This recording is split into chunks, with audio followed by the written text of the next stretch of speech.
I was Shen Yu's substitute for his beloved, the one he personally sent to the enemy general's bed on our wedding day. He said, "Shuer is weak. What harm is there in you taking her place?" Reborn 5 years earlier, I smiled as I poured poisoned porridge into the lotus pond. In this life, I will see how this loving couple begs me for mercy, until I don't my phoenix coronet and wedding gown, becoming their mistress. Shen Yu, his eyes red, asked me, "Why have you become so heartless?" I stroked Lin Shuer's pale face in my arms and chuckled softly. "What are you saying, my husband? I am merely imitating your gentleness from back then." The excruciating pain exploded from every limb and bone. It was like having my bones shattered by someone, then haphazardly stuffed back into a skin sack that was still warm. Cold, clammy, humiliating fragments of memory surged and crashed like a tide. Ringing in the ears was the crude, wild laughter of the barbarian general. Filling the nose was the mixed scent of blood and rank mutton, and swaying before the eyes were the hideous shadows of animal skins on the tent ceiling. And Shen Yu, he stood outside the tent, separated by that thin felt curtain.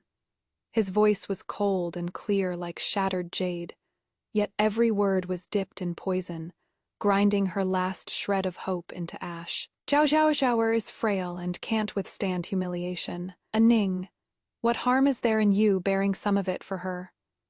What harm? Heart, rending pain and overwhelming despair gripped her throat once again.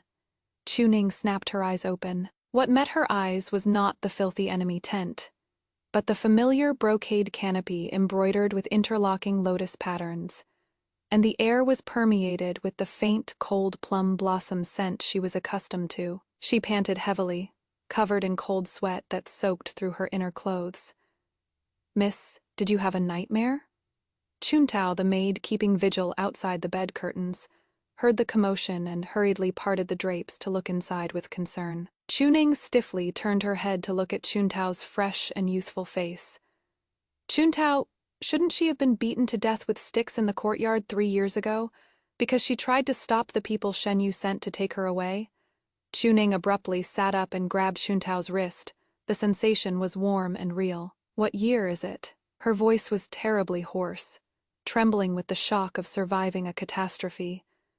Chuntao was frightened by her state and stammered, "Miss, did you sleep yourself into a daze? Today is the 3rd of the 5th month, the 17th year of Yongchang. The 17th year of Yongchang, the 3rd of the 5th month, half a year after her coming, of-age ceremony." She was infatuated with Shen Yu and had begged her father for a long time before finally being allowed to move into this villa to recuperate, all because this villa was separated from the Jing'an Marquis Manor by only a single wall. It was also in this year that Shen Yu's good cousin, Lin Shuer, under the pretext of being frail and needing quiet rest, was personally brought into the Marquis Manor by Shen Yu and herself. It was precisely amidst these repeated approaches, repeated chance encounters, and repeated comparisons and sacrifices, that she was completely reduced to Lin Shuer's stepping stone and substitute soul.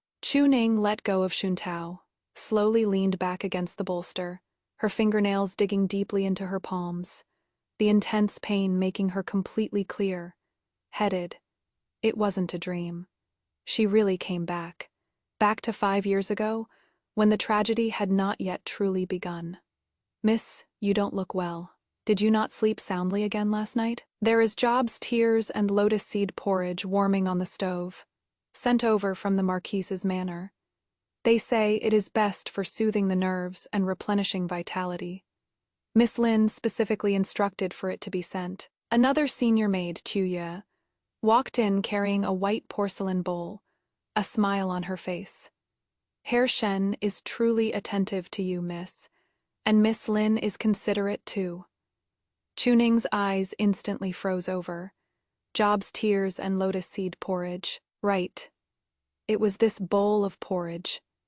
On this day in the previous life, Lin Shuer sent someone to deliver this bowl of kind intentions. She drank it down with a heart full of joy, only to suffer from vomiting and diarrhea that night, nearly losing half her life. Shen Yu rushed over to visit, sounding worried, yet between the lines it was all, "How is your constitution so poor? You are actually making Schwer worry about you instead." Thinking back on it now, the ingredients in that porridge were clearly measured out perfectly. It wouldn't actually take her life, but it would make her seriously ill, highlighting her, Cuning's, delicacy and troublesomeness, while serving as a foil to Lin Schwer's kindness and frailty. And Shen Yu's concern was nothing but another knife named comparison, plunged into her heart. What a pair of thoughtful childhood sweethearts. Chuning suppressed the surging metallic sweetness in her throat, and when she looked up again, a weak smile had already rippled across her face. "Is that so? It was kind of Sister Schwer to think of me. Bring it over." Chu didn't suspect a thing and presented the porcelain bowl. Chuning took it. The white porcelain was warm and smooth, the porridge creamy and fragrant, looking not the least bit strange. She stirred gently with a silver spoon, scooped up a spoonful, and brought it to her lips. Her movements paused slightly. "Chuntao, I suddenly remembered that the bird's nest stewing for me in the small kitchen might have been left on the fire. Go have a look." Having sent Chuntao away, Chuning looked at Kuya, her smile gentle. "Kuya, I am a bit cold. Go fetch my brocade cloak." Kuyu answered and withdrew. There was no one else in the room. The smile on Chuning's face vanished completely in an instant, leaving only icy hatred. She stood up quickly and walked to the graceful lotus in the vat by the window. This was the famous variety, Drunken Breeze, that Shen Yu, upon hearing she liked lotuses a few days ago, had specially ordered to be transported by fast horse from the south to show his favor for his stand. She expressionlessly lifted the lid and poured the entire bowl of porridge right in, without hesitation. The thick porridge liquid quickly sank into the mud at the bottom of the vat, disappearing without a trace. After doing all this, she put the empty bowl back in its place. Just as she sat back on the edge of the bed, Tuya returned holding a cloak. "Miss, did you finish the porridge?" Chuyu asked with a smile, seeing the bowl was empty. Sister Schwer's kindness naturally can't go to waste." Chuning's tone was soft, carrying just the right amount of fatigue. "I am a bit tired and want to sleep a while longer. You all may leave. There is no need to keep watch." Kuyu didn't suspect anything and withdrew with the empty bowl. The door closed gently. Chuning lay down, pulled up the brocade quilt, and closed her eyes, as if she had really fallen into a deep sleep. Only those slightly trembling eyelashes and the hands clenched into fists under the brocade quilt, with fingernails almost digging into the flesh, betrayed the monstrous waves and cold resolve within her heart. "Shenyu Lin Schwer, you owe me. In this life, I want you to pay it back 100-fold. That night, Chuning sure enough developed a high fever, with excruciating abdominal cramps and ceaseless vomiting and diarrhea. The annex instantly turned into a chaotic mess. Summoning doctors and seeking medicine, the commotion lasted the entire night. The news reached the neighboring Jing and Marquis Manor as soon as dawn broke. When Shen Yu arrived, it was already the afternoon of the next day. He was dressed in a moon-white cloud-patterned brocade robe, his figure tall and straight, his face handsome as jade, with a trace of perfectly timed concern between his brows. As he came walking over, who knows how many little maids in the courtyard had their hearts set aflutter. He stepped into the inner room, the smell of medicine not yet fully dissipated. Chuning sat on the bed wrapped in the quilt, her face pale as paper, lips dry and cracked. Only her eyes, because the high fever had just broken, appeared exceptionally clear and bright, instead staring at him with a deep darkness. Shen Yu's footsteps faltered slightly, and he was dazed for a moment. The Chuning before him seemed somehow different. In the past, whenever she saw him, her eyes were always brimming with undisguised admiration and joy. But today, there was only a silent coldness. He suppressed that strange feeling, walked over to the bed, and said gently, "I heard you were ill. Are you feeling better?" As he spoke, he naturally reached out to feel her forehead. Chu Ning turned her head slightly, avoiding his touch. Shen Yu's hand froze in midair. Chu Ning lowered her eyelashes, her voice weak yet clear. Thank you for your concern, Shizi, but I won't die. Shen Yu withdrew his hand, his brows knitting almost imperceptibly. He just assumed she had a bad temper from being sick, and said gently, How did you get sick so suddenly? Weren't you fine yesterday? Could it be that the servants weren't attentive? Every sentence was concern. Every word was a probe. Chu Ning sneered in her heart, lifted her eyes, and looked at him timidly, with a trace of grievance and confusion. Yesterday, I only had that bowl of porridge sent by Sister Schwer. I don't know why, but during the night She didn't finish her sentence, but the meaning was already clear. Shen Yu's face instantly darkened. Not because he suspected there was a problem with the porridge, but because Chu Ning actually dared to question Lin Schwer.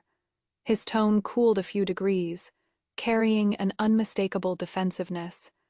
Ning, what are you saying? Schwer heard your sleep was restless, so she specially saved the best job's tears from her allowance, and cooked porridge for you with her own hands. You know her body. She is so frail she can't withstand the wind. It was an act of kindness. How could you misunderstand her? Look, it is exactly the same as in the previous life. He even revealed his bias and stupidity even sooner. The hatred in Chu Ning's heart grew wildly, yet her face appeared increasingly pale and fragile. She coughed violently, coughing until tears welled up in the corners of her eyes, her breath fading. I didn't misunderstand Sister Schwer. I just feel I am unworthy and let down Sister's good intentions. Please don't be angry, heir, seeing her like this. Shen Yu found it hard to scold her any further. He watched her coughing painfully. That face, which indeed bore some resemblance to Schwer, but was more dazzling and vibrant, was now filled with a sickly pallor, and an inexplicable irritability rose in his heart. Never mind. Just rest and recover properly.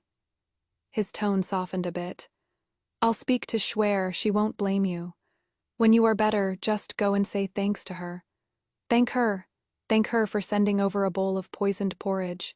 Thank her for making her so sick she couldn't get out of bed. Chu Ning almost couldn't control herself from laughing out loud. She dug her nails hard into her palm, using the pain to stay clear-headed. Lowering her gaze submissively, her voice was as faint as a gnat. Yes, I'll do whatever the Shizi says. Seeing how obedient she was, the slight displeasure in Shen Yu's heart dissipated. After adding a few pleasantries about resting well, he got up and left. He must be rushing off to comfort that wronged dear cousin of his. Chu Ning watched his disappearing figure, the frailty and timidity in her eyes instantly fading away, leaving only cold mockery and hatred. Say thank you. Of course I'll go. Not only must I thank her, but I also have to send her a grand gift that truly befits her frail kindness. Chu Ning's illness came on furiously, yet under her deliberate control, it dragged on intermittently for some 10 days. During this time, Shen Yu visited twice more. Each time, he would hurriedly glance at her, and after confirming she was in no mortal danger, the topic would unconsciously shift to Lin Schwer. Schwer heard you were ill and blamed herself terribly. She chants sutras and prays for you every day, and has even lost some weight again. Since you are feeling better, you should go thank her another day. Don't let a warm heart grow cold. Chu Ning agreed meekly every time, playing the role of an elder sister filled with guilt for having misunderstood her kind-hearted younger sister. Only she herself knew that every time she heard Shen Yu mention Lin Schwer in that tone of pity, the murderous intent in the bottom of her heart grew a little stronger. The time was about right. On this day, having just recovered from a serious illness, Chu Ning specially picked out a plain goose, yellow dress, and applied light makeup to conceal the overly striking beauty between her brows, appearing frail yet sincere. Accompanied by Xuntao, she personally carried an exquisite carved mahogany food box and went to the Jing'an Marquis Manor to visit Lin Schwer. The servants of the Marquis Manor were long used to seeing this Miss Chu who was always chasing after the heir. After announcing her, They led her toward Qinfang Court, where Lin Shuer lived. Inside Qinfang Court, the flowers and trees were lush, and the layout was extremely exquisite. Every single item was luxurious, far exceeding the allowance due to a guest cousin like her, which was proof enough of Shen Yu's partiality. Lin Shuer was reclining on a chaise lounge in the courtyard's warm pavilion. Two little maids were attending to her. One was fanning her, while the other was carefully feeding her rock sugar bird's nest. She was dressed in a white soft mist gauze skirt, her figure slender, her face delicate and pitiful, with a hint of sorrow always lingering between her brows. Truly the very picture of a sickly beauty that inspires pity. Seeing Cunning enter, she hurriedly put down her bird's nest soup and struggled to get up, her tone holding surprise and a perfectly measured hint of timidity. "Sister Cunning, why have you come? You've just recovered from your illness. You should be resting properly. If you get tired again, cousin will feel bad and he'll blame me." Every word revolved around her illness. Every word hinted at how much Shen Yu cared. Cunning sneered inwardly, but a look of guilt and gratitude quickly surfaced on her face. She stepped forward briskly to hold her down. "Sister Shuer, please don't get up. Your body is weak.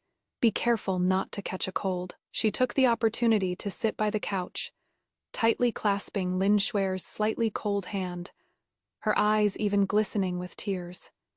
"Sister, I came specifically to thank you today. I was sick and muddled these past few days, yet I still troubled you to worry about me and send that calming porridge. I am truly, truly ashamed of myself." Lin Shuer was taken aback by this sudden warmth and apology, but immediately smiled softly. "What are you saying, sister? As long as you can recover, it is only right for me to do anything I can. It is just a pity that porridge didn't seem to have any effect, and instead made you suffer." "How could it be of no use?"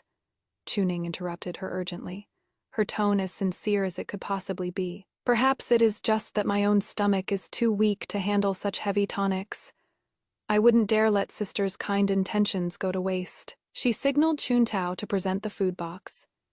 "Therefore today, I specially made some chichao pastries, a snack from my hometown in Jiangnan. With my own hands, I brought them for sister to try as a small token of gratitude. Sister absolutely must not decline." The food box was opened to reveal 6 exquisitely crafted, small, flower-shaped pastries inside, each a different color, emitting a faint, sweet, and floral fragrance. One look was enough to tell that immense effort had gone into them. A barely perceptible trace of disdain flashed through Lin Shuer's eyes. Cunning was from a family of military generals who didn't know she wasn't skilled in the culinary arts. These pastries were probably made by her servants, used just to keep up appearances. But outwardly, she put on a touched look, as if overwhelmed by the favor. How could I impose on sister to make these personally? It is no trouble at all." Cunning smiled enthusiastically, personally picking up a pale pink peony pastry and holding it to Lin Shuer's lips. "Sister, have a taste quickly. Does it suit your taste? If you like it, I'll make them for you often." Lin Shuer looked at her eager gaze, then caught a glimpse of the corner of a familiar moon. White robe outside the courtyard gate coming this way. It was Shen Yu returning from court. She understood instantly. Cunning was doing this on purpose for cousin to see. That works too. Just the right moment to let cousin see who is truly considerate and kind, and who is just putting on an act. So she no longer declined, and guided by Cunning's hand, took a small bite, chewing carefully, then immediately revealed a surprised smile. "It is really delicious. Sweet, but not cloying. It melts in the mouth. Sister has such great skill." Cunning's smile deepened. "If you like it, have some more." Saying this, she brought that half piece of pastry closer to her lips again, in order to play the part fully, and show how she cherished Cunning's kind intentions. Lin Shuer ate the entire pastry right from her hand, then gently dabbed the corners of her mouth with a brocade handkerchief, praising softly, "Truly delicious. Thank you, sister." Chuning watched her swallow it, a cold, dark glint flashing fleetingly in her eyes. At this moment, Yu happened to walk into the courtyard and saw this scene of deep sisterly affection, especially seeing Chuning personally feeding Lin Shuer, while Lin Shuer accepted it with a moved look. His usually cold and stern brows and eyes couldn't help but soften a little. It seems Chuning has finally become sensible and knows to respect Shuer. He walked forward slowly, his tone gentle. "What good things are you eating? I could smell the aroma from far away." Upon seeing him, a blush rose on Lin Shuer's pale face, and she said softly, "Cousin is back. It is pastry sister Chuning made herself and specially brought over for me. The taste is excellent." Chuning rose and curtsied to Shen Yu, her demeanor gentle. Her gaze swept over the food box as she said apologetically, "I didn't know the heir would return so early today, so I only prepared a portion for sister. If the heir doesn't mind, shall I make some more and send them over tomorrow?" Shen Yu had no great interest in sweets. Seeing her so tactful, he felt even more pleased. He waved his hand, saying, "No matter. It is good that you sisters get along well." He looked at Lin Shuer, his eyes filled with tenderness. "As long as Shuer likes it, your health is frail, so eating a bit more won't hurt." Chuning lowered her gaze, concealing the mockery in her eyes. After a few more casual words, Chuning used the excuse of not disturbing Lin Shuer's rest to rise and take her leave. Rarely taking the initiative, Shen Yu walked her to the courtyard gate, watching the back of Chuning's graceful figure as she left. Then looking at his cousin in the warm pavilion who was as gentle as water, Shen Yu felt nothing but satisfaction. One bright and gorgeous, one frail and understanding, if only it could remain like this forever. He turned and returned to Lin Shuer's side. Lin Shuer leaned in close, saying softly, "Cousin, elder sister Chuning seems to have really changed a lot. She is truly good to me." Shen Yu put his arm around her shoulder, a smile playing on his lips. "She ought to behave this way. I am relieved that you can get along with her." Lin Shuer nodded obediently. Just as she was about to say something more, her expression suddenly changed slightly. Her delicate brows furrowed, and she subconsciously clutched her belly. "What is wrong?" Shen Yu noticed immediately. "Nothing," Lin Shuer forced a smile. "Perhaps I ate the snacks a bit too quickly just now, feeling a bit bloated." However, that feeling of discomfort didn't subside. Instead, it rapidly intensified, turning into waves of agonizing, twisting pain. Her face instantly turned deathly pale, and fine beads of cold sweat seeped out on her forehead as she couldn't help but cry out in pain. "Ah, cousin, it hurts. My stomach." Shen Yu turned pale with shock. "Shuer, what is wrong?" Lin Shuer was in too much pain to speak, curling her entire body up and trembling all over. "Someone summon the manor doctor, quickly," Shen Yu shouted sternly, scooping Lin Shuer up in his arms before rushing into the inner chamber and carefully placing her on the bed. Lin Shuer groaned in pain, her abdomen feeling like it was being twisted by knives, immediately followed by an overwhelming wave of nausea. Urgh. She suddenly turned her head and vomited without warning, splattering the snacks and bird's nest she had just eaten all over Shen Yu. Qinfang courtyard instantly fell into chaos. The maids were scared out of their wits, frantically cleaning up the mess, bringing water, and handing over towels. The manor doctor rushed over, checked her pulse, and examined her, his expression grave. "Doctor, how is Shuer?" Shen Yu asked urgently, ignoring the filth on the hem of his robe. The estate doctor pondered for a moment, cupped his hands, and said, "My lord, Miss Lin's symptoms came on fast and fierce. It seems she mistakenly ate something unclean, triggering an acute intestinal ailment, accompanied by signs of vomiting and diarrhea." Something unclean? Shen Yu froze suddenly, instantly recalling that before Lin Shuer fell ill, she had only eaten the pastries sent by Chuning. Could it be? His face suddenly darkened, his eyes surging with shock, anger, and disbelief. Chuning, that meek and grateful look she had just now, Was it all an act? She actually dared to hurt Schwer right under his nose using such despicable means. Wah. On the bed, Lin Schwer threw up another mouthful of clear fluid, her whole body going limp on the bed as if collapsed, breathing weakly, looking at Shen Yu with teary eyes. So fragile it seemed she might shatter at any second. Cousin, is Schwer going to die? It hurts so much. Shen Yu's heart instantly clenched, overwhelmed by monstrous rage and heartache. He turned abruptly and roared towards the door.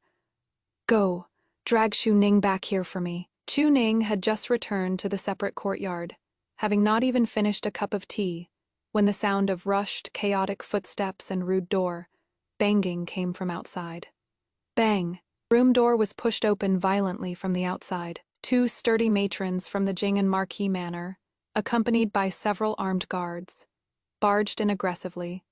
The matron in the lead kept a straight face and said coldly, Miss Chu, the heir requests your immediate presence at the manor. Chuntao's face turned pale with fright, and she subconsciously tried to block in front of Chu Ning. You, what do you want? My young lady just returned from the Marquis Manor.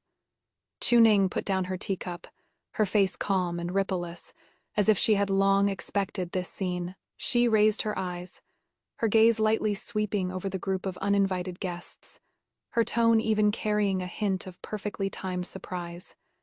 The heir is inviting me in such a rush? Whatever for? Is Sister Schwer feeling unwell? That matron scoffed coldly, her voice dripping with sarcasm. Whatever for? Is Miss Chu truly unclear in her own heart? Miss Lin ate the snacks you sent, and now she is vomiting and purging, her life hanging by a thread. The heir is in a thunderous rage and asks you to go over for a confrontation. What? Chu Ning stood up abruptly, all color instantly draining from her face, which was written all over with shock and panic. Hey? How is this possible? I made those snacks with my own hands. There is absolutely no problem. Sister, how is she? Her body swayed slightly, as if unable to withstand this massive shock, and she only managed to stand steady by grabbing the corner of the table. Her eyes turned red immediately, and her voice carried a sobbing tone. Quick! Take me to see Sister quickly! Her reaction actually made the old servant woman sent to seize her pause for a moment. Did this Miss Chu really look like she was unaware of the situation? But the heir's orders were unquestionable, so the old servant hardened her heart and said, Then please, Miss Chu, come with us servants immediately. The group practically marched Chu Ning along as they hurried all the way back to Qinfang Courtyard. The atmosphere inside the courtyard was heavy. The maids and older servants were silent as cicadas in winter. The inner room was filled with the heavy scent of medicine and a lingering foul odor. Lin Schwer lay on the bed, barely hanging on to life, her face ashen and lips bloodless, occasionally letting out a moan of pain. Shen Yu sat by the bed with a livid expression, clutching Lin Schwer's hand tightly, his gaze toward the door like a sharp blade quenched in icy poison. When Chu Ning was brought in, and that panicked, teary-eyed appearance of hers met his eyes, the fury in his heart didn't extinguish. It raged even hotter. What a venomous, snake-hearted woman. She is still pretending, even now. Chu Ning. Shen Yu abruptly stood up, his voice chilling to the bone. Look at the good deed you've done. Chu Ning seemed frightened by his terrifying aura. With a thud, she knelt on the ground, tears instantly rolling down. She wept like a pear blossom bathed in rain, trembling all over. My lord, please see the truth. I don't know what happened. Sister was fine when I left. How could? There was absolutely nothing wrong with those pastries. That was a token of my sincerity. Good intentions. Shen Yu closed in on her step by step, looming over her, his eyes filled with undisguised disgust and rage. Your good intentions were to make Schwer end up like this. The estate doctor has already confirmed it. She ate something unclean. Apart from the pastries you sent, she hasn't had anything else today. If it wasn't you, who else could it be? No, it wasn't me. Chu Ning raised her head, looking at him with teary eyes. her gaze filled with grievance and despair. Why won't the heir believe me? If there really was a problem with those pastries, how would I dare deliver them myself? And how would I dare feed them to my sister with my own hands? Wouldn't I be walking right into a trap?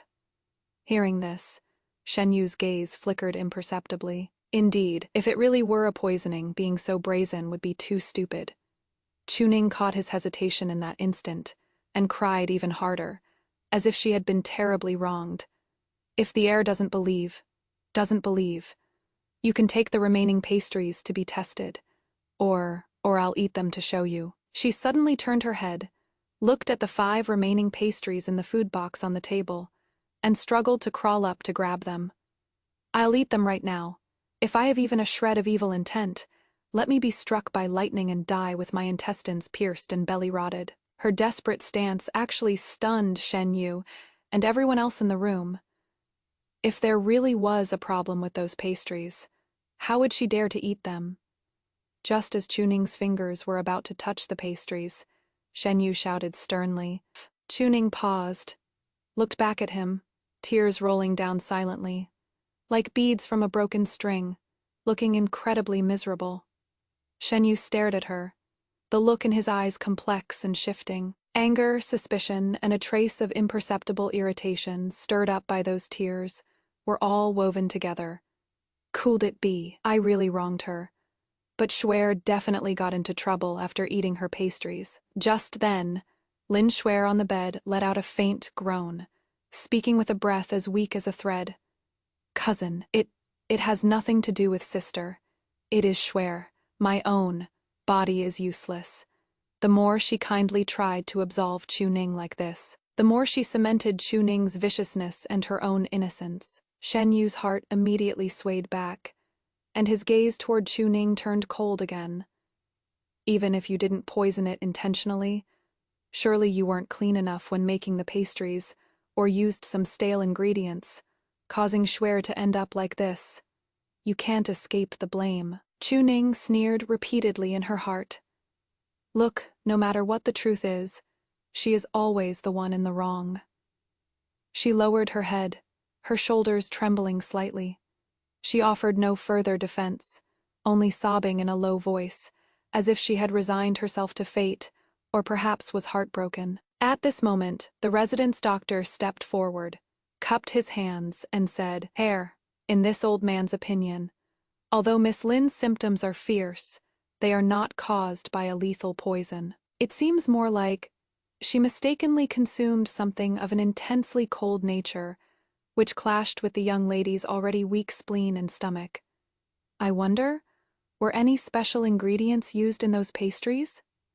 Shen Yu immediately looked at Chuning, his gaze sharp. Speak, what did you add to the pastries? Chuning raised her teary eyes, looking blank and wronged. Didn't add anything special, just ordinary flour, sugar, oil. Oh, right, she said timidly, as if suddenly remembering something.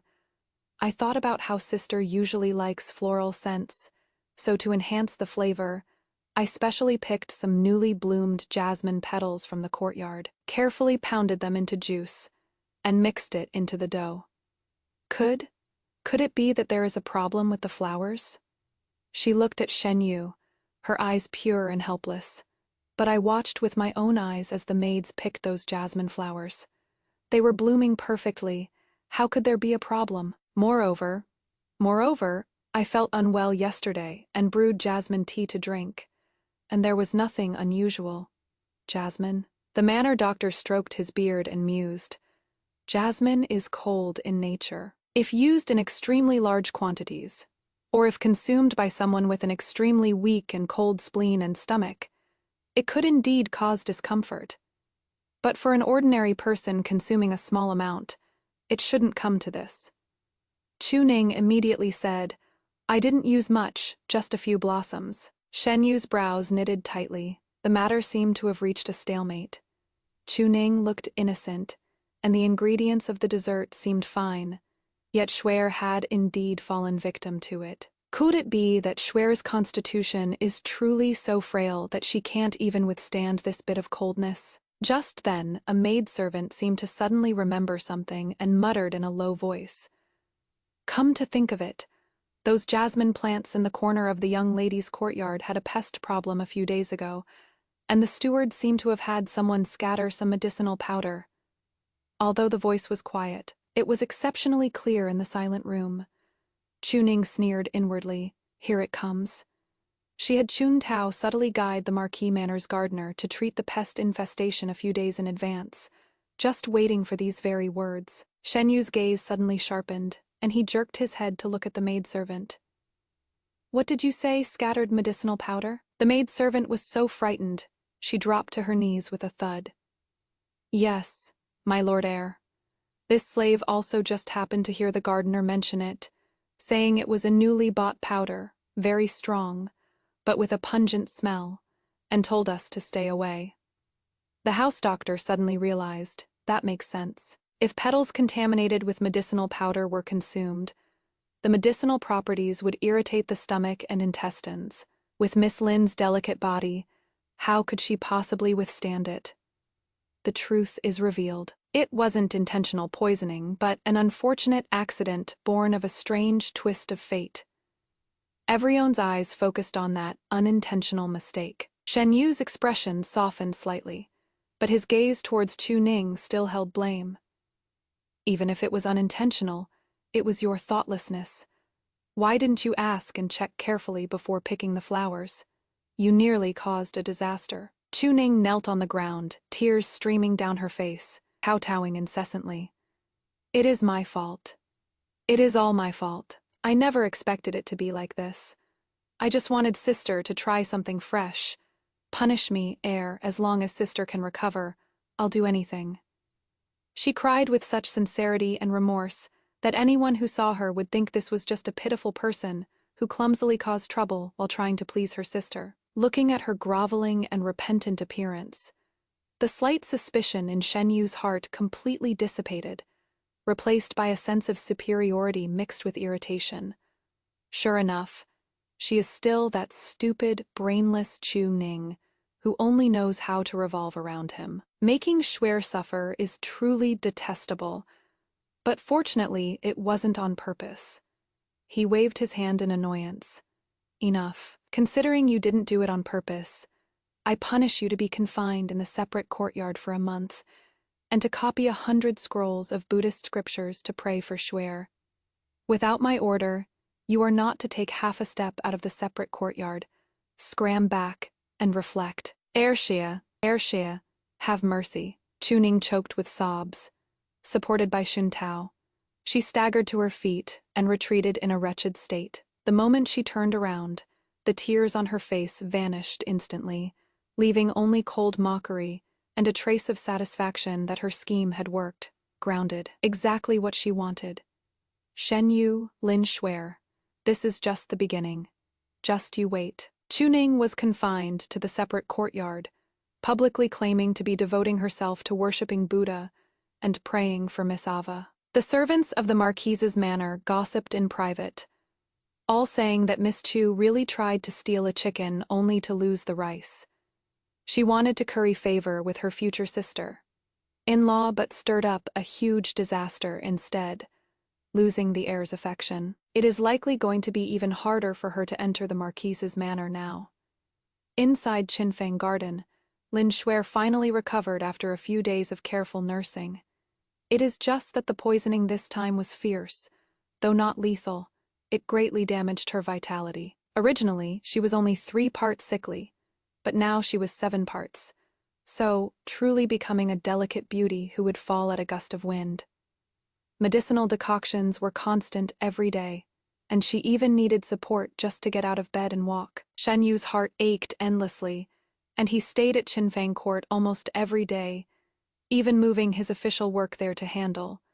Rewards flowed into the court like running water, just to win a smile from her. However, some things had changed without anyone realizing. Whenever the maid served the stewed tonic soup and Lin Shuer picked up the spoon, she would subconsciously hesitate for a moment, her gaze instinctively shifting to Shen Yu.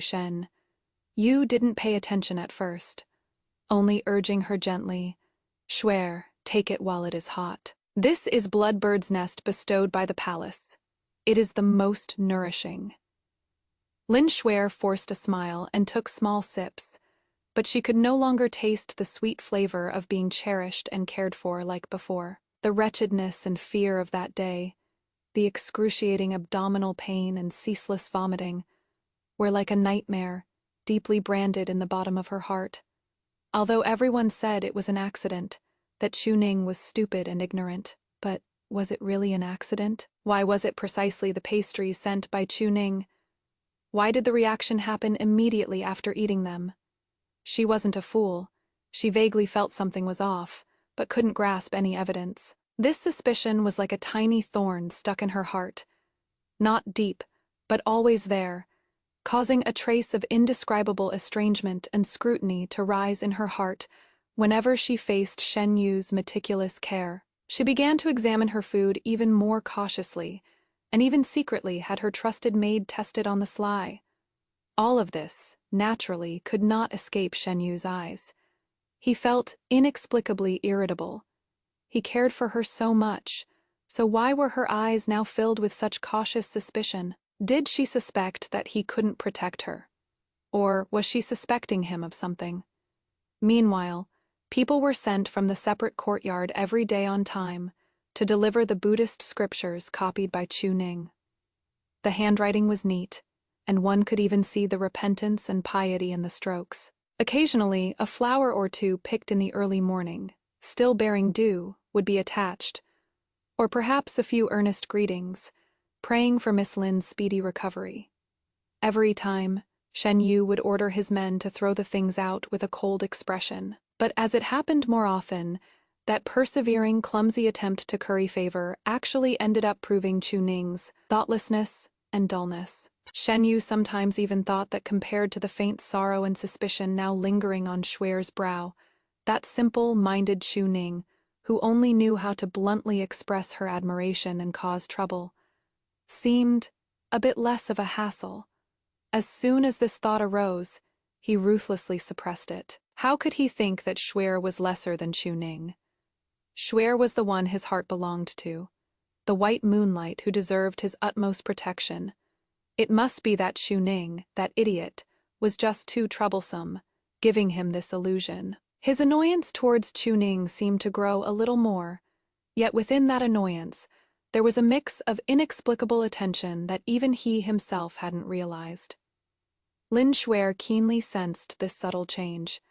Shen Yu remained gentle and considerate towards her, but she just felt that when cousin looked at her, there seemed to be something missing in his eyes, and something added. Sometimes he would zone out looking out the window towards the separate courtyard, and when she looked over, he would quickly withdraw his gaze. A woman's intuition made her feel a surge of panic. Chuning, that airhead who only had looks, did she really catch cousin's attention using such a stupid method? No, absolutely not. She had to do something to firmly grasp cousin's heart again, and trample Chuning completely into the mud. That day, after Shen Yu finished handling official business, he came to Qinfang Court to accompany Lin Shuer for dinner. Lin Shuer specially changed into a pale green dress that Shen Yu liked best, applied light makeup, and looked so frail she could barely bear the weight of her clothes, a sight to inspire pity. While dining, her hand holding the chopsticks trembled slightly, dropping the food back several times, and the rims of her eyes gradually turned red. "What is wrong?" Shen Yu put down his chopsticks and asked with concern. Lin Shuer lifted her teary, misty eyes to look at him, her voice choked with sobs. "Cousin, am I very useless? Always getting sick, causing you trouble. I can't even hold my chopsticks steady. Unlike Sister Chuning, who is healthy, lively, and cheerful, and can even make pastries for you with her own hands." Her words seemed like self-deprecation, but in reality, every sentence was reminding Shen Yu how Chuning's health highlighted her frailty, how Chuning's pastries had harmed her to this extent, and the scheming that might be hidden behind Chuning's liveliness. Sure enough, Shen Yu's face darkened, and the trace of negligible relief. he had just felt toward Chuning was instantly replaced by disgust. He held Lin Shuer's icy hand, his tone decisive. "What nonsense. You are the best in my heart. A crude and stupid person like Chuning can't compare to a single strand of your hair. Don't mention her again in the future, lest it sully your ears." Lin Shuer nestled into his arms, nodding weakly. Shuer will listen to cousin. However, leaning against Shen Yu's chest, a glint of cold triumph flashed in her eyes. "Chuning, you want to use such clumsy means to vie for favor. Dream on." Shen Yu gently patted her back, soothing her, but his gaze involuntarily drifted toward the window again. The direction of the separate courtyard was silent and soundless. What was that woman he had denounced as crude and stupid doing right now? Was she really obediently copying scriptures to repent? He suddenly felt a bit irritable. This feeling of things slipping out of control made him very uncomfortable. He had to go see for himself. The 10th day of the confinement order evening. Shen Yu brought no attendants, arriving alone outside Chuning's villa. The courtyard gates were shut tight, and inside it was dead silent. He frowned, walked around to a secluded spot by the courtyard wall, where an old locust tree stood, its branches and leaves reaching into the wall. In his youth he had used this tree countless times to climb over the wall and sneak into the courtyard to meet Chuning. At that time, he needed Chuning's father's influence in the army, and he also needed the excitement that this beautiful and vibrant woman brought him. He climbed the trunk with ease, peering through the dense foliage into the courtyard. In the yard, Chuning was dressed in plain moon, white daily wear, face unpowdered, her dark hair loosely pinned up with a simple jade hairpin. She was kneeling on a cushion before the small Buddhist hall, head bowed as she focused intently on transcribing something. Her silhouette looked frail, her expression serene and devout. The evening breeze lifted a few strands of her hair and her wide sleeves, giving her an unprecedented air of fragility and an otherworldly aura. It was a stark contrast to her usual dazzling, fiery appearance. Shen Yu froze for a moment, his hand gripping the tree, tightening involuntarily. A thick stack of transcribed scriptures sat on the altar table, wisps of blue smoke curling up from the incense burner beside them. She seemed to have grown tired of writing. She gently set down her brush, rubbed her wrist, then pressed her palms together, praying in a low voice to the Buddha, her tone filled with guilt and unease. "Your female devotee, Chuning, is dull and ignorant, and carelessly caused Miss Lin to fall seriously ill. It is truly a sin. I pray to the Buddha to bless Miss Lin with a speedy recovery. Your devotee is willing to shorten her own lifespan in exchange for her peace and joy." Her voice wasn't loud, yet it drifted clearly on the wind into Shen Yu's ears. Every word was earnest, full of remorse. The slight displeasure and suspicion Shen Yu had harbored because of Lin Shuer were instantly washed away quite a bit by this outpouring of true feelings. As expected, she is still a fool to think she is actually sincerely repenting, even willing to shorten her life to pray for blessings. It seems that last time, he really did wrongly blame her. She is just stupid, not bad. At this moment, the maidservant Chun Tao walked over holding a bowl of plain porridge and side dishes, saying with heartache, "Miss, you've been copying all day, and you didn't eat dinner well either. Have some more porridge, won't you? You've grown thinner." Chuning shook her head, a trace of bitterness and persistence on her face. "I have no mood to eat. Whenever I think of Sister Shuer still suffering an illness, I cannot swallow a thing. These plain vegetarian meals are just right to let me calm my mind and atone for my sins." Chun Tao looked like she wanted to speak but stopped. Eventually she sighed and set the porridge bowl aside. Chuning picked up the brush again and continued to lower her head to copy, her profile appearing exceptionally resilient yet fragile. Shen Yu watched this scene, looking at her obviously thin cheeks and the weariness in her eyes, and an inexplicable surge of complex emotions rose in his heart. There was pity, a trace of faint guilt, and a kind of satisfaction of being wholeheartedly admired and valued that even he himself wasn't willing to admit. Although he was annoyed at her for being stupid and causing trouble, seeing her so terrified and utterly haggard, just because of a single punishment from him still ultimately satisfied his vanity as a man and a superior. He slid down the tree without a sound and left the separate courtyard. On the way back to the Marquise's manor, the silhouette of Chuning kneeling devoutly in prayer before the Buddha kept surfacing in his mind, as well as Lin Shuer's face, which was growing haggard by the day, her brows knit with light sorrow and apprehension. Comparing the two, he suddenly felt that perhaps the punishment for Chuning was a bit too harsh. She was, after all, a young lady from an official's family, and her father still held influence in the military. Plus, she was repenting so sincerely now. More importantly, that face of hers, after shedding its flashy gaudiness and becoming pale and fragile, actually possessed a charm that aroused more pity than usual. It even felt a bit more relaxing than being with Lin Shuer, who was always sickly and needed his careful coddling. Once this thought emerged, it quickly took root. The next day, Shen Yu ordered Chuning's confinement lifted, and even sent someone to deliver a few bolts of nice fabric and a set of head ornaments to appease her. When the news reached Qinfang court, Lin Shuer was drinking medicine. Hearing this, her fingers trembled, and the medicine bowl nearly crashed to the ground. Cousin, he forgave Chuning, and even rewarded her with things. Her face was so pale it was translucent, and her voice trembled. The maid replied cautiously, "Yes, the heir said that Miss Chu has sincerely repented, and since she has been grounded for a long time, it is also time to..." Sincerely repented? Lin Shuer suddenly gripped the brocade quilt tightly, her fingernails almost digging into her palms. That bowl of pastries that made her wish she were dead. That sudden accident, that bitch Chuning, she must have done it on purpose. She used this pitiful and innocent act to bewitch her cousin. Intense jealousy and a sense of crisis were like a poisonous snake, gnawing at her heart. She absolutely could not let Chuning get her way. She must secure her status as soon as possible, and take the position of the wife of the heir of Marquis Jing'an. Only then could she thoroughly trample Chuning under her feet. That night, Lin Shuer fell ill again. This time she was even more critically ill than the last. Her chest hurt, she couldn't breathe, and in her dazed state, she just gripped Shen Yu's hand, tears flowing unceasingly, murmuring repeatedly, "Cousin, don't leave Shuer. Shuer is scared."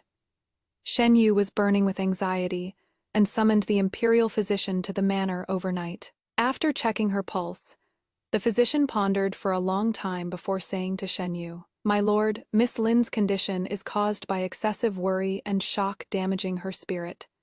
The stagnation is in her heart, and no medicine can provide a quick cure. An illness of the heart still requires medicine of the heart."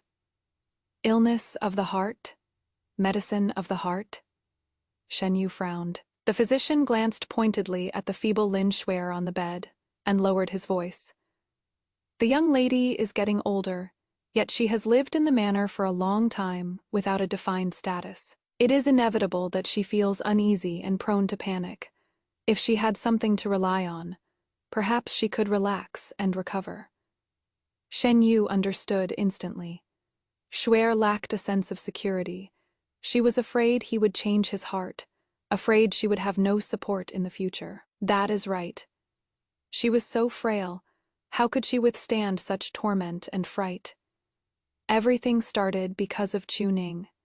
If not for that idiot, how would Shuer be like this?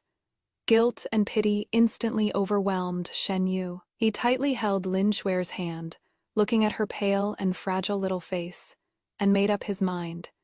He must give her a status as soon as possible to put her mind at ease. A few days later, news came from the Jing'an Marquise's residence that the heir Shen Yu had formally asked his elders for permission to marry his cousin, Lin Shuer, as his principal wife, and was just waiting for an auspicious day to formally propose marriage. When the news reached the separate courtyard, Tao was so angry her eyes turned red. "Miss, they are simply going too far. That Miss Lin is clearly faking it. The heir, actually. Chuning was trimming a pot of orchids. Upon hearing this, the scissors in her hand came down steadily, snipping off a dead branch. There was no look of surprise or anger on her face. Instead, the corners of her lips curled up into a cold, mocking arc. "Heir's consort," she repeated softly, as if savoring the ridiculousness of the word. "Pretty good. Shen Yu, Lin Shuer. You two just dance all you want.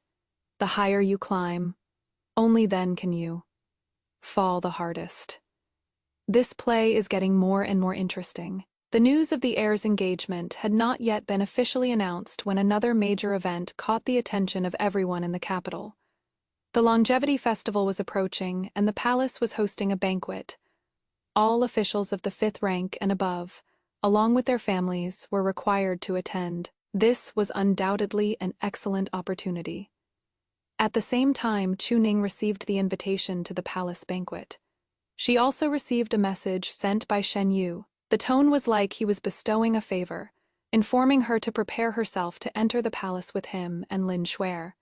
When the time came, the old woman delivering the message had an arrogant posture, her words implying that this was an act of grace from the heir, giving her a chance to show her face, apologize, and mend their relationship. She was expected to be deeply grateful and serve as a foil to Miss Lin's water.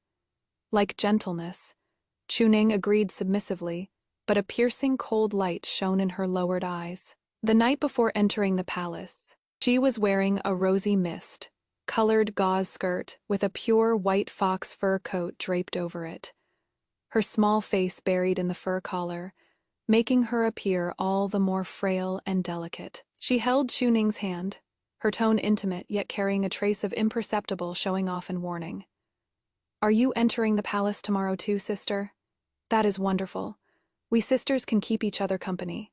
It is just that your beauty is too striking, and your usual attire is too flamboyant. There are many nobles at the palace banquet, and the rules are strict. You really need to be cautious. Sister, don't offend the nobles and get cousin in trouble." As she spoke, she took a brocade box from the maid behind her, opened it, and inside was an extremely plain, even somewhat dowdy indigo dress, and a few pieces of silver jewelry. "I picked this out specially for you, sister. Although it isn't luxurious, it is the most steady and proper. Why don't you wear this set tomorrow, sister?" She blinked her large, innocent eyes, her tone sincere. "Sister wouldn't blame your little sister for meddling, right?" Chuning looked at the outfit that was enough to make any young woman look dull and lackluster, and sneered in her heart. She was just terrified that she would steal even a tiny bit of the limelight, but she showed a look of flattered gratitude on her face as she took the brocade box. "Sister, you are so thoughtful. You've really done me a huge favor. I was just worrying about not having suitable clothes." "Thank you, sister." Lin Shuer saw that she was so obedient and smiled with satisfaction. She offered a few words of fake concern before walking away gracefully. Chuning watched her retreating figure disappear at the door, her fingertips gently brushing over that indigo dress, her eyes cold as a blade. Disdain it. How could I? She happened to need just such a low-key outfit to play her part well in the upcoming show. The next day, the palace banquet. True to her word, Chuning changed into that dowdy indigo dress. Her hair was combed meticulously, adorned only with a few small pearl flowers and that plain silver hairpin. She wore no makeup and had even deliberately used an eyebrow pencil to make her features look a bit plainer. She followed quietly behind Shen Yu and Lin Shuer, submissive and silent. She was completely out of place among the noble ladies around them, who were vying for attention with their tinkling jewelry, looking like a drab maid who had stumbled into a grand banquet by mistake. Shen Yu glanced at her, seeing her so obedient and docile. The subtle satisfaction born from her sensibleness yesterday was quickly replaced by the disgust caused by her unpresentable appearance. Indeed, just a pretty face with nothing inside. A little suppression, and she loses her luster. Compared to Shuer's delicate charm and endearing frailty, they are truly worlds apart. He stopped looking at her, devoting all his care to the beautifully dressed Lin Shuer beside him, who was as frail as a dodder flower. He led the way for her, shielded her from the wind, and their intimate manner drew many sidelong glances from around, sparking whispered discussions about the deep affection between the heir and his cousin. Lin Shuer basked in everyone's attention and Shen Yu's considerateness, feeling incredibly smug. Occasionally, she cast a glance at Chuning behind her, her eyes filled with unconcealed superiority and pity. Chuning ignored it all, just following silently. She took in all the disdain, mockery, and pity, yet her heart remained unmoved, a faint, barely perceptible cold smile playing on the corner of her lips. The banquet was halfway through. Melodious music filled the air, and songs and dances celebrated the peace. By custom, noble ladies would display their talents to entertain His Majesty. Who knows who started it this year, but after several young ladies performed, the topic somehow turned to Lin Shuer. Everyone knew that although she was frail and sickly, she had a reputation for being talented, especially in playing the zither. Samenon smiled and teased Shen Yu. I've long heard that Miss Lin's zither playing is exquisite. I wonder if we'll have the good fortune to hear it today. Shen Yu was about to decline on Lin Shuer's behalf, but she gently tugged at his sleeve and stood up delicately. A hint of a blush rose on her pale face, and her voice was weak but clear. Thank you all for your high praise. I shall do my humble best. I wish to play Spring River in the flower moon night to add to the enjoyment of your majesties and everyone here. Her initiative drew praise from everyone for her commendable courage. Although Shen Yu was worried about her health, seeing her persistence, and knowing this was a good opportunity to make a name for herself, he nodded in agreement. Palace servants brought up the zither table. Lin Shuer sat down gracefully, her slender fingers plucking the strings. The music flowed, indeed clear and melodious, with skillful technique, interpreting the mood of the piece quite movingly. Everyone at the banquet nodded in appreciation. Shen Yu looked at his cousin, who had become the center of attention, his eyes filled with pride and tender affection. When the piece ended, the whole hall cheered. Lin Shuer stood up and curtsied shyly, stumbling slightly. Shen Yu immediately stepped forward to support her, showing the utmost care. Just then, a commandery prince of the imperial clan, who had never been on good terms with the Jing'an Marquis residents, suddenly smiled and spoke, his gaze sweeping over Chuning sitting quietly in the corner.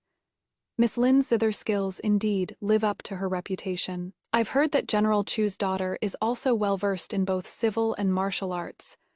I wonder if she could broaden our horizons today as well? In an instant, all eyes focused on Chuning, seeing her out of place old-fashioned attire. Many people revealed expressions of disdain or looked like they were ready to watch a show. Who didn't know that coming from a military family, Chuning had a fiery temper and was merely average at things like the zither, chess, calligraphy, and painting. Asking her to perform a talent was clearly intended to make a fool of her and slap Shen Yu and Lin Shuer in the face. Shen Yu's face instantly darkened. He inwardly cursed the commandery prince for being a busybody, and was even more annoyed that Chuning was going to embarrass him again. Lin Shuer snuggled up to Shen Yu, a trace of gloating flashing quickly across her eyes. Chuning seemed startled by being suddenly called on. She stood up in a panic, looking at Shen Yu helplessly, her eyes timid, as if pleading for help. Shen Yu looked away in disgust and said coldly, "Your Highness must be joking. She is a crude person. How would she dare show off her meager skills before an expert?" But the prince wouldn't let it go. "Ah, the heir is mistaken. It is just to add to the fun. Why be so uptight? Miss Chu, could it be you won't give this prince face?" The atmosphere became somewhat awkward for a moment. Chuning took a deep breath, looking as if she had been forced into a corner with no way out. Finally, she spoke timidly, her voice as faint as a mosquito. "This humble girl, I have little talent and shallow learning, and dare not compare with Sister Lin. Only in the art of the sword dance, I learned a smattering from my father and brother in my youth. If your Highness does not disdain it, this humble girl is willing to perform this to liven up the occasion." A sword dance. A faint sound of snickering rang out among the seats. A daughter from a military family? Sure enough, she only knows that fighting and killing stuff. Hardly fit for refined company. Shen Yu's expression turned even uglier. He felt like he'd completely lost face. The commandery prince clapped his hands and laughed loudly. Good, a sword dance is great. Strength and gentleness combined. Just right for a change of pace. Men, bring a sword. A palace servant presented an unsharpened decorative sword. Chuning took the sword and walked to the center of the main hall. She was still wearing that indigo, old-fashioned dress, and her figure looked even a bit thin and frail. Everyone was waiting to see her make a fool of herself. The musicians didn't know what tune to play and seemed a bit hesitant. But Chuning said, "No need to trouble the musicians. I can just sing without music." Having said that, she slowly assumed her opening stance. With a flick of her wrist, the sword light flashed. There was no music. She softly hummed an ancient, desolate tune of a frontier army song. Her voice wasn't loud yet. It carried a strange, penetrating power and charm. At the same time, the sword in her hand moved. It wasn't the crude martial dance everyone had imagined, but agile as a swimming dragon, graceful as a startled swan. Every movement was full of power and beauty, at times like a violent storm, majestic in momentum, at times like a delicate willow in the wind, tender and lingering. That indigo, her singing voice gradually became clear and resounding. Her eyes no longer timid, becoming bright and determined, as if looking through this great hall to see the armored horses and spears of the frontier, to see the lonely smoke and long river of the vast desert. That was not a dance to please others. That was the heroic spirit of reviewing troops on the autumn battlefield. The tragic grandeur of generals dying in 100 battles. The sonorous strength of a beauty who could also wield a sword to defend her country. The entire hall was dead silent. Everyone's gaze was captivated by this completely different, soul-shaking sword dance, holding their breath. Even the emperor and empress seated at the head showed looks of admiration. Shen Yu was completely stunned. He stared blankly at Chuning in the center of the floor, who seemed completely transformed and radiant, his heart feeling like it had been slammed by something hard. Is this the Chuning he knew? The Chuning who only knew how to follow behind him, cling to him, and cause trouble? When did she possess such presence? The delicate smile on Lin Xuer's face had long since frozen. She gripped Shen Yu's sleeve tightly, her fingernails nearly digging into his flesh. Seeing the awestruck gazes of the people around, seeing the admiration of the emperor and empress, seeing Shen Yu's dazed expression, the jealousy and panic in her heart grew wildly like weeds. When the dance ended, Chuning withdrew her sword and stood still, panting slightly. Fine beads of sweat appeared on her forehead, and her cheeks were flushed from the exertion, making her look even more stunning than if she had worn makeup. After a brief silence, the whole hall erupted in enthusiastic cheers. Good, great dancing, great singing. The emperor clapped his hands in praise. What a heroine rivaling any man. Minister Chu, you have raised your daughter well. Reward her. The empress also smiled and nodded. It is indeed rare. There is strength within the gentleness, and a style quite unique. The attendant immediately presented the rewards. Chuning knelt to offer her thanks, accepted the rewards, and then reverted to that submissive, downcast demeanor. She retreated to her seat, as if the person radiating such brilliance just moments ago hadn't been her. However, after this dance, no one dared to look down on her again. Countless gazes, some open and some hidden, fell upon her, filled with admiration, scrutiny, and amazement. During the latter half of the banquet, even a few high-ranking princesses and ladies took the initiative to speak with her, their attitudes amiable. As for Lin Xuer, her meticulously prepared spring river on a moonlit night seemed exceptionally small time against the backdrop of Chuning's earth. Shattering sword dance, completely reduced to a mere foil. She sat pale, faced beside Shen Yu, unable to hold up her delicate smile any longer, feeling that those admiring gazes cast on Chu-Ning were like slaps, landing hard on her face.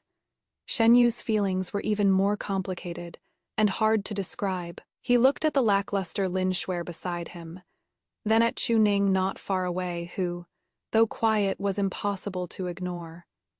A strong sense of loss and inexplicable irritation gripped him. He suddenly realized that the woman he had always viewed as a good, for nothing stand, seemed to be hiding a dazzling side he knew nothing about. And this side of her had actually attracted so many gazes, including the emperor's admiration. The palace banquet ended, in the carriage returning to the manor. The atmosphere was terrifyingly oppressive. Lin Shuer leaned against the carriage wall, weeping silently, looking as aggrieved as if she had suffered a massive injustice. Shen Yu wanted to comfort her, but the words hovered on his lips, yet he didn't know what to say. In his mind, what kept reappearing were still those bright, determined eyes of Chu-Ning as she danced with her sword. He rubbed the space between his brows in frustration. The carriage arrived at the entrance of the villa and stopped. Chu-Ning got off the carriage, bowed slightly towards it, her voice calm and unwavering. "Many thanks to the heir and sister for the ride. I shall take my leave." With that, she turned and walked away. Without the slightest reluctance, Shen Yu called out to stop her, as if possessed. Chu-Ning's footsteps paused, but she did not turn back. "Does the heir have any further instructions?" Shen Yu watched her distant back, the nameless fire in his heart burning ever hotter, and he said coldly, "You really showed off at the palace banquet today." Chu-Ning slowly turned around, wearing an expression of surprise that was just right, mixed with a trace of grievance. "Why does the heir say such things? I was named by the commandery prince and dared not disobey, so I had to make a fool of myself. If I have displeased the heir, I admit my fault." Her attitude left Shen Yu choking on his words. That is right. Did she want to show off herself? She was forced. But what about the result? The result is that Shuer has suffered a grievance, while he is unsettled because she was praised by His Majesty. Do you know that, because of you, Shuer is feeling depressed, and her illness is going to worsen again? He could finally only bring out this excuse to reprimand her. A trace of mockery flashed past the bottom of Chu-Ning's eyes, but her face appeared even more terrified. "It is my fault. In the future, I will definitely be more cautious with my words and deeds, and absolutely never steal sister's limelight. If the heir has nothing else, I will go back first to reflect on myself." She bowed again, and this time turned without hesitation and entered the gate of the courtyard. Shen Yu watched that door which closed without mercy, his chest feeling terribly tight. He suddenly had an illusion as if something was thoroughly escaping his control. After the palace banquet, the winds in the capital quietly shifted. Chu-Ning's stunning sword dance and the imperial reward she received became a topic people talked about with great relish. Although there were still noble ladies who disdainfully thought it was the crude and barbaric act of a military family, more people began to re-examine this Miss Chu, coupled with the fact that she lived a secluded life afterwards. Keeping a low profile and staying out of trouble, she actually earned a reputation for remaining unmoved by favor or disgrace. Several noble families who had originally looked down on her for her obsession with Shen Yu also secretly started to have ideas. Although the Chu family wasn't top-tier nobility, they held real power in the military, and Chu-Ning herself was exceptionally beautiful. Now it seemed she wasn't completely brainless either. Taking her in as a daughter-in-law seemed like a decent choice. These subtle changes naturally reached the ears of the Jing'an Marquis Manor and Shen Yu through various channels. Shen Yu's feelings became increasingly complicated and hard to describe. He found himself unconsciously starting to pay attention to the activity at the separate courtyard and asking for news about Chu-Ning. Hearing that people were proposing marriage to her, he actually felt an inexplicable surge of irritation and anger. Was that woman, whose eyes once held only him, really going to throw herself into someone else's arms? This realization made him extremely uncomfortable, The number of times he visited Qinfang Court decreased noticeably. Even when he did go, he was often absent-minded. Lin Xuer took all this in, and anxiety burned in her heart. She tried to act even more frail and considerate to keep Shen Yu, but found it had little effect. Once, she even faked a relapse of her old illness, coughing her lungs out. Although Shen Yu still anxiously called for a doctor and medicine, she sharply caught the fleeting, barely perceptible flash of annoyance deep in his eyes. He was never like this before. He used to be heartbroken beyond belief. It is all Cuning's fault. That bitch. She must have used some kind of sorcery to bewitch my cousin. Lin Xuer's fear and jealousy reached a fever pitch, and her mind gradually twisted. She started getting sick more aggressively, trying to use more extreme methods to tie Shen Yu down, crying and complaining at the slightest provocation, her words full of insinuations and accusations against Chuning. At first, Shen Yu would still comfort her with gentle words, but as it happened more often, that bit of pity in his heart was gradually worn away, replaced by an indescribable exhaustion and weariness. He even began to feel that Xuer's tears and frailty no longer seemed so endearing, but instead became some kind of burden. This subtle change in emotion was like a silent crack, spreading quietly between him and Lin Xuer. Meanwhile, rumors about Lin Xuer's background began to circulate secretly in the capital. The rumors weren't baseless. They pointed to an old case covered up over a decade ago, concerning the true cause of death of Lin Xuer's mother, Shen Yu's aunt, and how Lin Xuer's seemingly lofty and proud maternal family had actually fallen into decline long ago, suspected of corruption, and was now relying entirely on the Jing'an Marquis manor for handouts and cover-ups. The rumors were vividly detailed. While they didn't stir up a massive storm, they were enough to make families who valued their reputation steer clear of Lin Xuer. These rumors were, naturally, Chuning's handiwork. Having lived a second life, she knew well which secrets could kill without a trace. She wasn't in a rush to expose the matter, but merely sowed the seeds silently, letting them slowly ferment. The time had not yet come. She had more important things to do right now. Chuning began frequenting Baoguo Temple, the most popular temple in the capital, under the pretext of cultivating inner peace each time.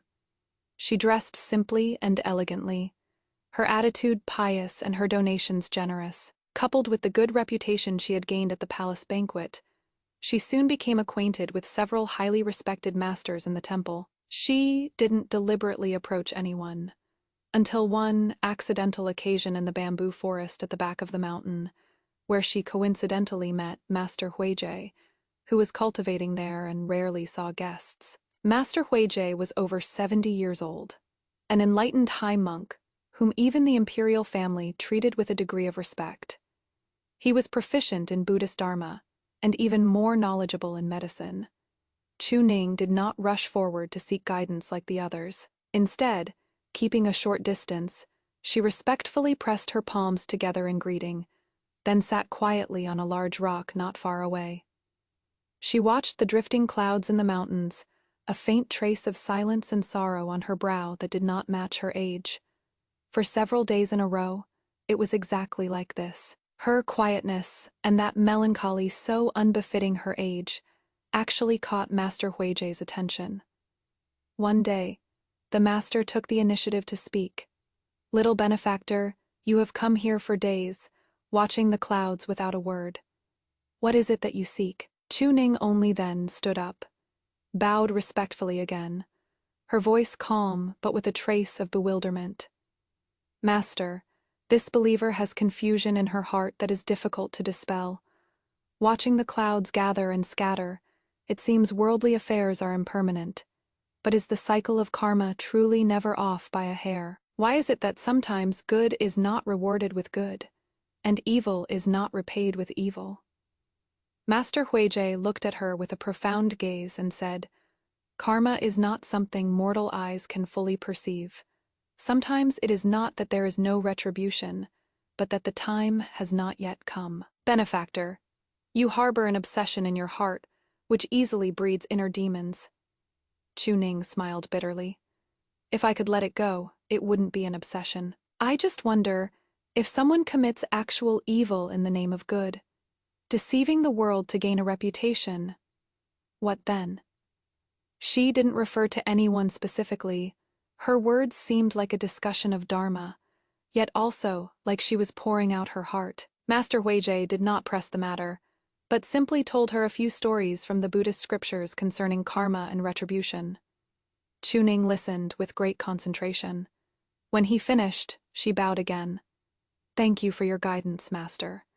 This devotee's mind feels much more open now. Before leaving, she respectfully presented a scroll of the fake Siddhagarbha Sutra Fei that she had hand-copied and consecrated before the Buddha for many days. This is a small token of this devotee's heart. May the Buddha bless the Master with good health. Her attitude was natural and sincere, without the slightest hint of fawning or trying to curry favor. Master Huijie nodded slightly and accepted it. After that, Chuning still came here often, sometimes discussing a few words of Dharma with the Master, but mostly just sitting quietly. She no longer brought up those questions about karma and retribution, but instead humbly asked the Master for advice on medicinal dietary regimens, saying that an elder at home wasn't feeling well, and she wanted to show some filial piety. She was naturally gifted and understood things instantly, and her attitude was extremely respectful and sincere. Master Huijie had a very good impression of her and would occasionally offer her a pointer or two. The time was gradually becoming ripe. On this day, Chuning simmered a pot of poria and yam porridge based on the Master's guidance, and brought it for him to taste, asking him to advise if the heat control was correct. The Master tasted a mouthful and nodded in approval. A joyful smile appeared on Chuning's face. But then, as if remembering something, her eyes dimmed, and she whispered to herself, if only Sister Schwer could have some too. Her body is weak, and she needs gentle nourishment the most. It is just a pity. She stopped as if she wanted to say more, successfully catching Master Huijie's attention. Oh, is that Benefactor Lin's illness very serious? Chuning sighed, her tone filled with worry and helplessness. Yes, she has been bedridden for years. The imperial physicians have been replaced batch after batch, and the medicinal decoctions never stop. Yet, there is never any fundamental improvement. Especially recently, for some reason, her condition has actually become more grave. It is truly heart-wrenching. She paused, then said as if unintentionally, speaking of which, it is strange. Sister is extremely careful with her diet usually. Everything that enters her mouth must be tested with a silver needle. How could, sigh, perhaps her natural constitution is just too weak to handle the nourishment. Master Huijie had practiced for many years and seen all the ways of the world. Hearing this, his white eyebrows moved slightly, and a trace of understanding flashed in his eyes. But he didn't say much, only stating individual fate cannot be forced. Chuning immediately echoed, what the Master says is true. She said no more, carefully put the lid on the porridge bowl, asked a few more questions, and then respectfully took her leave. The seed had already been sown. An expert like Master Huijie wouldn't meddle in others' business, but once something caught his eye, certain deliberately created facades would find it hard to continue pulling the wool over everyone's eyes. Besides, Chuning knew that before long, the noble consort from the palace would come to Baoguo Temple in person to pray, specifically requesting to hear Master Huijie preach. And at that time, the noble consort would casually ask about the illness of that sickly cousin from the Jing'an Marquis Manor. That would be enough. The days flowed by like water, calm and unruffled on the surface. Shenyu was torn between the two women, getting more and more irritable. Lin Xuer's tearful complaints and illness exhausted him, while Chuning's distance and quietly changing reputation made him unresigned and curious. He tried to find excuses to go to the separate courtyard, but was always shut out by Chuning with various proper reasons. The harder she was to get close to, the more he wanted to conquer her. That restless urge almost made him lose control. Lin Shuer saw his changes clearly, and jealousy burned her eyes red. She began to frequently have a relapse, each time more critical than the last, turning the Marquise's manor upside down. Just when Shen Yu was almost suffocating from this endless torment, the noble consort from the palace arrived at Baoguo Temple to pray for blessings. As an heir of considerable status in the capital, Shen Yu naturally had to accompany and guard. After the noble consort finished worshipping the Buddha, while discussing the ways of wellness with Master Huijie, he indeed casually asked about Lin Shuer's illness, just as Chu Ning had predicted. I heard that the cousin at Marquis Jing'an's manor has been ill for a long time without recovery, and even the imperial physicians are helpless. It is truly pitiable. Master, you are well versed in medicine. Do you know what kind of ailment this is that is so difficult to treat? The gazes of all the accompanying personnel turned towards Master Huijie. Shen Yu's heart was in his throat too, hoping to get a glimmer of hope from the master. Grandmaster Huijie held his prayer beads, his eyelids drooping slightly, his voice calm and rippleless. In reply to your highness, this old monk has not personally taken benefactor Lin's pulse, so I dare not make a rash judgment.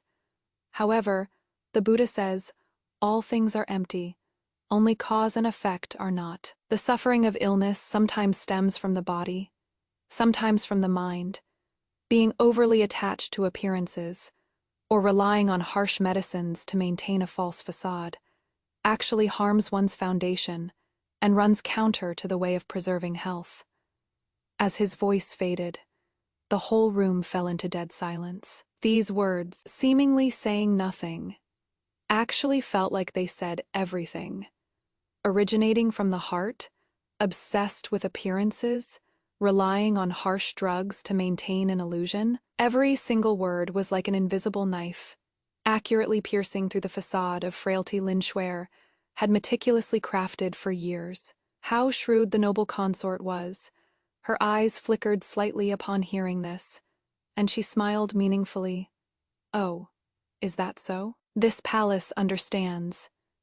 Thank you for the guidance, master. She asked no more, turning to speak of other matters. However, everyone present who heard these words felt stormy waves rising in their hearts. The news seemed to grow wings, spreading rapidly through the circles of the capital's dignitaries. Master Huijie was highly respected and never spoke rashly. His hint was almost equivalent to exposing the truth of Lin Shuer's frailty, so that so-called sickly constitution was actually intentional. She might have even used harsh drugs to fake her illness. Connecting this to the previous incident, where Chu Ning mistakenly sent snacks causing Lin Shuer to be poisoned, and Lin Shuer's increasingly frequent relapses afterwards, many people suddenly realized the truth. How is this some innocent, pitiful, sick beauty? She is clearly a deeply scheming, vicious woman, using such methods to win pity and suppress others. Shen Yu's face turned deathly pale on the spot, as if struck by lightning. He couldn't believe his ears. Shuer's illness is fake. It was to win his sympathy and affection. Those pains he worried about day and night, those tears that made his heart ache so much, were they all just calculations? Thinking of how, because of these things, he had reprimanded Chu Ning time and again, given her the cold shoulder time and again, and even sent her to the enemy camp on their wedding day. A wave of icy fear and immense humiliation instantly swept over him. He returned to the Marquise's manor like a lost soul and headed straight for Qinfang Court. Lin Shuer, unaware that disaster was looming, was throwing a tantrum at the maids, blaming them for getting the heat wrong on the herbal medicine. Seeing Shen Yu come in, she immediately put on a frail expression and coughed a few times. Cousin, you are back. My chest feels terribly tight again today. If it were the past, Shen Yu would have long since rushed forward to fuss over her, heart aching. But today he just stood there, looking at her with eyes that were cold and like a stranger's. His voice hoarse. Master Huijie said your illness stems from the mind, that you rely on strong drugs to maintain a facade. Shuer, you tell me, is it true? Lin Shuer's face instantly turned pale as paper. drained of all blood. She stared with wide, terrified eyes, her body trembling uncontrollably. Cousin, you, listen to my explanation. It is not like that. That monk is talking nonsense. Her reaction undoubtedly confirmed everything. Shen Yu felt the world spinning around him. All his trust and tender affection collapsed with a crash in that moment, replaced by the monstrous rage of being deceived and made a fool of. Smack! He jerked his hand up and slapped Lin Shuer hard across the face. The force was so great, it knocked her straight to the ground. You bitch! Shen Yu's eyes were bloodshot, his voice trembling with extreme anger. How dare you lie to me? How dare you lie to me like this? Lin Shuer covered her face and lay on the ground, scared out of her wits, with snot and tears streaming down her face. Cousin, I was wrong. I just love you too much. I was afraid you'd leave me, Fei-sob Fei. Love me? Your love is just playing me for a fool. Shen Yu was shaking with rage as he kicked over the medicine bowl nearby, splashing the black liquid all over Lin Shuer. From today on, without my order, you are not allowed to take half a step out of Qinfeng Court. You stay right inside here and properly reflect on your illness. He roared, slamming the door as he left, leaving Lin Shuer wailing in despair on the ground. The Jing'an Marquis Manor was turned upside down in an instant. The air was furious, and the news that the cousin had fallen out of favor and was under house arrest spread immediately. Those earlier rumors about Lin Shuer's background were also dug up again, intensifying. The reputation of the Marquis Manor plummeted. Shen Yu locked himself in the study, smashing everything that could be smashed.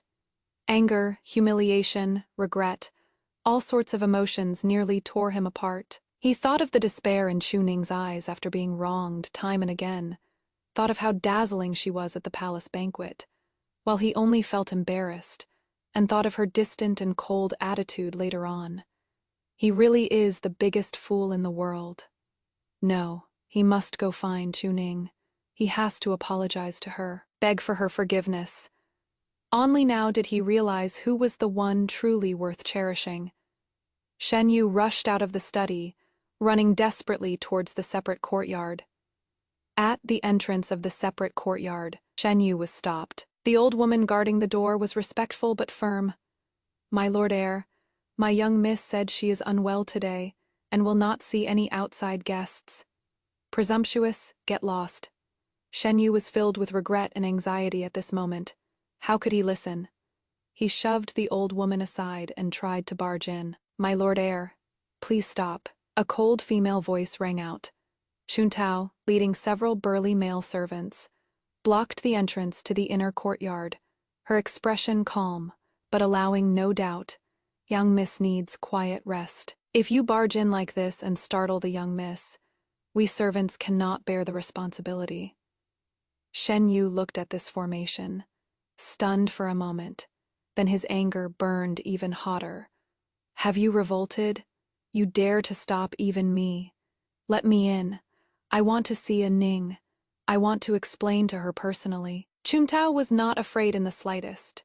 Instead, she raised her head, looking at this man before her who had once made the young miss humble herself into the dust, her tone carrying a trace of imperceptible mockery. Explain. What does my lord heir want to explain? Explain how, for the sake of a malicious woman who feigned illness and played the victim, you wronged and trampled upon my young miss again and again. Or explain how, on her wedding day, you personally sent the young miss into hell. These words were like poison, dipped knives stabbing ruthlessly into Shen Yu's heart. His face instantly turned ghastly pale. He stumbled back a step and looked at Xuntao in disbelief. You... What nonsense are you talking? Whether this servant is talking nonsense or not, the Lord heir knows well in his heart, Xuntao said coldly. Miss said she doesn't want to mention the past anymore. She has long severed all ties with you and the Marquis Manor. Please do not come here to humiliate yourself again. Impossible. A Ning wouldn't treat me like this. Shen Yu shook his head. his bloodshot eyes filled with paranoid madness. She loves me. She loves me so much. She must be angry with me. Yes, she is just speaking out of anger. Let me in. Let me see her. He looked like a madman and tried to rush forward again. The servants immediately stepped forward, forming a human wall to block him firmly. Just then, the door to the inner courtyard slowly opened. Chuning walked out. She was dressed in plain teal robes, without a touch of makeup. She looked at him calmly, her eyes like she was looking at an insignificant stranger. Aining, upon seeing her, Shen Yu cried out urgently, as if grasping at a lifeline. Ning, please let me explain. I know I was wrong. I was deceived by that bitch Lin Shuer. I regret it. I really regret it. Please forgive me. Let's start over. Okay, I'll only be good to you from now on. I'll only love you. Chuning quietly watched his hysterical performance, feeling absolutely unmoved, and even wanted to laugh a little. It wasn't until he finished that she slowly spoke, her voice cold and flat. Has the heir finished speaking? Shen Yu was choked into a daze by her calm attitude. If the heir is done speaking, please go back, Chuning said faintly. Between you and me, it was over the moment you chose to believe her and sacrifice me. Forgive? Start over. Don't you find that laughable, heir? No, Ning. I know you still have me in your heart. Shen Yu refused to accept it, trying to grab her hand. You can hit me or scold me. That is fine. Just don't treat me like this. Don't you love me the most? Chuning turned slightly sideways, avoiding his touch, and a clear trace of disgust finally flashed through her eyes.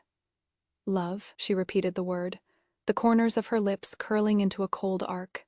Shizi, that love was crushed long ago by you, and by all of you joining forces. Now, the only thing left is disgust. The word disgust. Was he froze in place, his pupils constricting sharply, as if truly recognizing the woman before him for the first time? Chuntao, see the guest out. Chuning no longer looked at him, turning to leave. Chuning, Shen Yu suddenly roared, his voice filled with despair and unwillingness. Why have you become so heartless? You weren't like this before. Chuning's footsteps paused. She didn't look back, just raised her eyes to gaze at the square of sky above the courtyard walls. Her voice was so light, it seemed a gust of wind could scatter it. Yet every word was clear, smashing into Shen Yu's heart. What are you saying, husband? I am merely imitating the tenderness you showed back then. Having said that, she walked straight into the inner courtyard and never looked back. Shen Yu felt as if all his strength had been drained away. He slumped to the ground, his face ashen. She called him husband, she said, imitating his tenderness from back then. So his gentleness, from back then, in her eyes, was actually so cruel to the bone, disgusting. He suddenly laughed wildly, laughing until tears came out, looking like a madman. It is over. It is all over. He personally lost that woman whose heart and eyes were filled with him, and personally ruined his own life. Half a month later, an imperial decree came down. His Majesty heard that the house of Marquis Jing'an was lax in family discipline. The cousin, Miss Lin Shuer, deceived the world and lacked virtue, while the heir Shen Yu had poor judgment and behaved improperly, failing the emperor's grace. He was stripped of his duties in the imperial guards and ordered to reflect on his mistakes behind closed doors within the manor. Meanwhile, Chuning's father, General Chu, achieved successive victories at the border and returned to the court in triumph. He was promoted in rank and title and is currently enjoying the emperor's deep favor. As one side fell and the other rose, the situation had completely reversed. The Jing'an Marquis Manor, once bustling with visitors, was now completely deserted. Chuning, who was once trampled into the mud, had become the most dazzling pearl in the capital. Matchmakers proposing marriage nearly trampled down the threshold of her separate courtyard. But she rejected them all, keeping to herself and rarely going out, until one day a carriage, low-key, yet unable to hide its nobility, stopped at the gate of the separate courtyard. A palace eunuch respectfully conveyed the decree. The empress was holding a flower viewing banquet and specially invited Miss Cunning to enter the palace for a chat. The flower viewing banquet was held in the warm pavilion of the imperial garden. The empress did not make much small talk. Instead, like an ordinary elder, she solicitously asked Cunning a few questions about family matters, and then dismissed the attendants. Only the two of them remained in the warm pavilion, along with a figure who had been quietly sitting behind the screen sipping tea. The empress looked at Cunning, her gaze gentle yet sharp. "Lady Chu, I have heard a little about the past events. You have been wronged." Cunning stood up and bowed respectfully. "I dare not rise." The empress raised her hand in a gesture of support. "Your father fights for the country and has performed great service. You yourself are also excellent, unmoved by favor or disgrace, worthy of being a model for women." Cunning lowered her eyes. "Your grace overpraises me." The empress smiled faintly and got to the main topic. "I called you here today, firstly to comfort you, and secondly because of a matter on my mind. Prince Chen, come out." From behind the screen, a tall, slender figure walked out slowly. The man was dressed in a black python robe. His features were handsome and refined, his aura cold and noble. There was a resemblance to the emperor in his brow, but with an added steadiness and majesty tempered by the battlefield. It was none other than the current emperor's full younger brother born of the same mother, the Prince Chen of illustrious military service, Xiao Yan. Chunning's heart shook slightly, yet she showed not a trace on her face, bowing according to protocol. "This subject daughter pays respects to your highness, Prince Chen." Xiao Yan's gaze fell upon her, deep and unfathomable, as he spoke indifferently. "You may rise." The empress smiled and said, "Prince Chen has been stationed at the northern border for years. Now that the border is temporarily peaceful, His Majesty, considering his hard work and high merit, wishes to select a virtuous wife for him to stabilize the home front. This palace feels that Miss Chu has a resilient nature and a clear mind and is worthy of this role. I wonder what your thoughts are?" Cunning instantly understood. This was not simple concern, but a probing for a political marriage alliance. The Chu family's military power, Prince Chen's prestige, the union of the two for the imperial family, was a check and balance, as well as a consolidation. For her, however, this was the best shortcut to escape the past and ascend to the very top. She raised her eyes, looking calmly at Prince Chen, Xiao Yan. Xiao Yan was also looking right at her. In those deep eyes, there was no stunned amazement, no pity, only an equal scrutiny and a trace of imperceptible probing. Their eyes met. Cunning slowly knelt to bow, her voice clear and firm. "This subject daughter thanks your grace and your highness for your great favor. This subject daughter is willing." In Xiao Yan's deep eyes, a trace of extremely faint, satisfied light seemed to flit past. The empress smiled even deeper. "Good. Since that is the case, this palace shall report to His Majesty and select a day to issue the decree bestowing the marriage." The news that Prince Chen, Xiao Yan, was to marry Cunning as his principal consort came like a sudden clap of thunder, instantly shocking the entire capital. Who could have imagined that a subject's daughter who was nearly trampled into the mud could leap up to become the incomparably noble princess consort? Inside the Jing'an Marquis Manor, when Shen Yu heard this news, he was right in the middle of venting his fury on Lin Shuer. He suddenly froze. Then, as if drained of all strength, he slumped into the chair, looking lost and soulless, muttering to himself. Princess Consort Chen. She actually became Princess Consort Chen. Shuer, tormented to the point of being emaciated and insane, let out a sharp, piercing laugh. "Princess? What right does she have? That bitch. She deserves to die a horrible death. Ha ha ha. One mad, one foolish. No one cared anymore. On the day of the grand wedding, the magnificence was unprecedented. Cunning, wearing the phoenix crown and cloud cape, her wedding dress like fire, was personally supported by the palace's female officials as she stepped, step by step, onto the bridal sedan of the Prince Chen manor. The procession was illustrious, with 10 miles of red dowry, making the whole world envious. No one remembered that absurd past of the Jing'an Marquis Manor anymore. As the bridal sedan passed the street where the Jing'an Marquis Manor was located, the wind lifted a corner of the curtain. Chuning's gaze swept indifferently over the tightly closed gates of the Marquis Manor, which already showed a hint of desolation. There was no hatred or resentment in her eyes, no sorrow or joy. Like looking at a speck of dust, an insignificant piece of the past. The sedan curtain fell. The past was completely severed. She was walking toward the pinnacle of power, toward the brand, new path of revenge she had chosen with her own hands.